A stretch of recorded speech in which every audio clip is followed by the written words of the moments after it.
विसापूर येथे तरुणाची निर्घृण हत्या।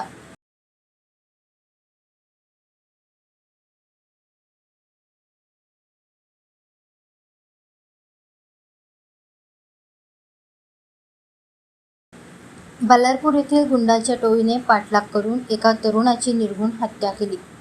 गुंडांच्या टोळीच्या धुमाकूळाने नागरिकात भीतीचे वातावरण निर्माण झाले असून बल्लारपुरातील तरुणाची विसापुरात निर्घृण हत्या केली आहे। ही घटना विसापूर येथे 15 मे रोजी संध्याकाळी 6 वाजता घडली।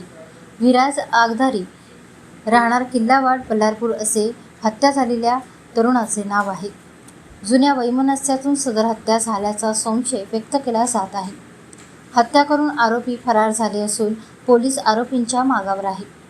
बल्लारपूर येथील गुंडांची टोळी 2 मोटारसायकल घेऊन संध्याकाळच्या सुमारास विसापूर गावात आले। 5 ते 6 संख्येत असलेल्या टोळीने विराजच्या तुकडोजी चौक येथे पाठलाग केला। पहिल्यांदा त्याच्यावर गुंडांच्या टोळीने खंजरने प्रहार केला, मात्र त्याने गुंडांच्या टोळीचा नेम चुकवला। त्याने जीवाच्या आकांताने पळ काढला। गुंडांच्या टोळीने पाठलाग करून विसापूर रेल्वे चौकाजवळ असलेल्या अली शेख यांच्या घराच्या फाट्याजवळ विराजला गाठले। त्याच्या डोक्यावर दगडाने प्रहार करून जागीच ठार केले। या घटनेमुळे विसापूर येथे खळबळ उडाली आहे।